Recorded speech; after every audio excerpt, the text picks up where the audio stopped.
আসসালামু আলাইকুম রহমতুল্লাহি ওয়া বারাকাতুহু। সম্মানিত প্রিয় মুসলিম ভাই ও বোনেরা, ইসলামিক টিভির পক্ষ থেকে সকলকে জানাই আন্তরিক মোবারকবাদ। আশা করি সকলে ভালো আছেন। আমি আলহামদুলিল্লাহ আল্লাহর রহমতে ভালো আছি। আজকে আপনাদের মাঝে আলোচনা করব ইসলামে মায়ের মর্যাদা এবং অধিকার সম্পর্কে। চলুন আমরা জেনে নিই। সৃষ্টিকর্তা এবং পালনকর্তা মহান রব্বুল আলামিনের পর একজন মানুষের উপর সবচেয়ে বেশি এহসান এবং অনুগ্রহ থাকে তার মায়ের।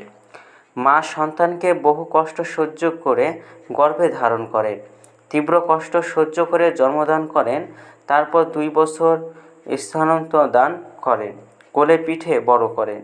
পবিত্র কোরআনে আল্লাহ তাআলা মা এবং বাবার প্রতি সদাচরণের নির্দেশ দিয়েছেন। সেখানে মায়ের কষ্ট এবং পরিশ্রমের কথা বিশেষভাবে উল্লেখ করেছেন।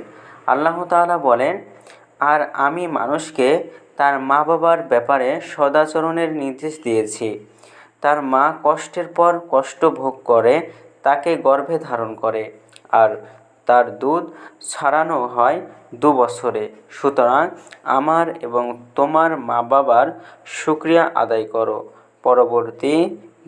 পরিবর্তন তো আমার কাছেই। সূরা লুকমান। আরেক আয়াতে আল্লাহ তাআলা বলেন, আর আমি মানুষকে তার মা বাবার প্রতি সদয় ব্যবহারের নির্দেশ দিয়েছি। তার মা তাকে অতি কষ্টে গর্ভে ধারণ করেছে এবং অতি কষ্টে তাকে প্রসব করেছে। সূরা আহকাফ। মায়ের অপরিসীম অনুগ্রহ এবং কষ্টের ঋণ শোধ করার সামর্থ্য কোনো সন্তানের নেই। পৃথিবীতে সন্তানের জন্য মায়ের চেয়ে বেশি আপন এবং নিঃস্বার্থ কল্যাণকামীও আর কেউ নেই। তাই সন্তানের কর্তব্য মায়ের নেক নির্দেশ মেনে চলা, তাকে খুশি এবং সন্তুষ্ট রাখা, চেষ্টা করা, কোনোভাবেই তাকে কষ্ট না দেওয়া। মা এবং বাবার সন্তুষ্টিতে আল্লাহ সন্তুষ্ট হন, তাদের অসন্তুষ্টিতে আল্লাহ অসন্তুষ্ট হন। হযরত আব্দুল্লাহ ইবনে আমর ইবনুল আস রাদিয়াল্লাহু তাআলা থেকে বর্ণিত, আল্লাহ রাসূল সাল্লাল্লাহু আলাইহি সাল্লাম বলেছেন, বাবা মায়ের সন্তুষ্টিতে আল্লাহর সন্তুষ্টি, তাদের অসন্তুষ্টিতে আল্লাহর অসন্তুষ্টি। সুনানে তিরমিজি শরীফ। কোরআনে আল্লাহ তাআলা নিজের ইবাদতের সাথে যুক্ত করে মা এবং বাবার প্রতি উত্তম আচরণ এবং ইহসানের আবশ্যকীয়তা বর্ণনা করেছেন। বার্ধক্য এবং উপনীত বাবা মায়ের সেবা করার নির্দেশ দিয়েছেন এবং তাদের কোনো আচরণে বিরক্তি প্রকাশ করতেও নিষেধ করেছেন। আল্লাহ তাআলা বলেন, তোমার রব আদেশ দিয়েছেন যে তোমরা তাকে ছাড়া অন্য কারো ইবাদত করবে না এবং তোমাদের বাবা মায়ের সাথে সদাচরণ করবে। তাদের একজন অথবা উভয়ে যদি তোমার নিকট বার্ধক্য উপনীত হয়, তবে তাদেরকে উফ বলো না এবং তাদেরকে ধমক দিও না, আর তাদের সাথে সম্মানজনক কথা বলো। তাদের জন্য দয়াপরবশ হয়ে বিনয়ে ডানা নত করে দাও এবং বলো, হে আমার রব, তাদের প্রতি দয়া করুন, যেভাবে শৈশবে তারা আমাকে লালন পালন করেছে। সূরা ইসরা। কোরআন এবং হাদিসে বাবা এবং মা দুজনের প্রতি সদাচরণ করার নির্দেশ এসেছে গুরুত্বের সাথে। তবে কোরআনে আল্লাহ তাআলা যেমন মায়ের কষ্টের কথা বিশেষভাবে উল্লেখ করেছেন, একাধিক হাদিসে রাসূলুল্লাহ সাল্লাল্লাহু আলাইহি সাল্লাম মায়ের প্রতি সদাচরণকে বেশি গুরুত্ব দিয়েছেন।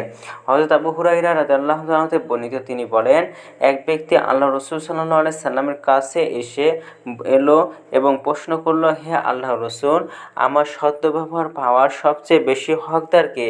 তিনি বললেন, তোমার মা। সে বলল, এরপর কে? তিনি বললেন, এরপরও তোমার মা। সে বলল, এরপর কে? তিনি বললেন, তো এরপরও তোমার মা। সে বলল, এরপর কে? তিনি বললেন, তোমার বাবা। সহিহ মুসলিম শরীফ।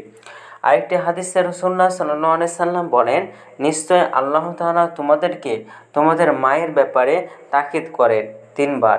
নিশ্চয় আল্লাহ তাআলা তোমাদেরকে তোমাদের বাবা ব্যাপারে তাকিদ করেন 2 বার, আর আল্লাহ তাআলা তোমাদের নিকটাত্মীয়দের ব্যাপারে তাকিদ করেন ক্রম অনুসারে। আলবানী।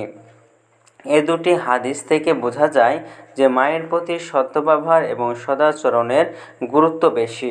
সন্তানের সদাচরণে মায়ের প্রাপ্ত অংশ বাবার চেয়ে 3 গুণ বেশি। আলেমরা বলেন, মায়ের প্রতি সদাচরণের গুরুত্ব 3 গুণ বাড়িয়ে দেওয়া হইয়াছে মায়ের 3টি বিশেষ কষ্টের কারণে। 1. গর্ভধারণের কষ্ট, যা 9 মাসে স্থায়ী হয়। 2. সন্তান প্রসবের কষ্ট। 3. দুধ পান করানোর কষ্ট।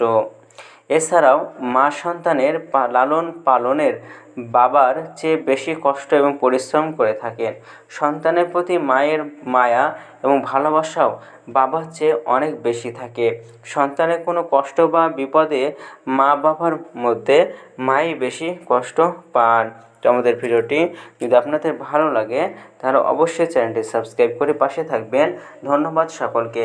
আসসালামু আলাইকুম ওয়া রাহমাতুল্লাহ।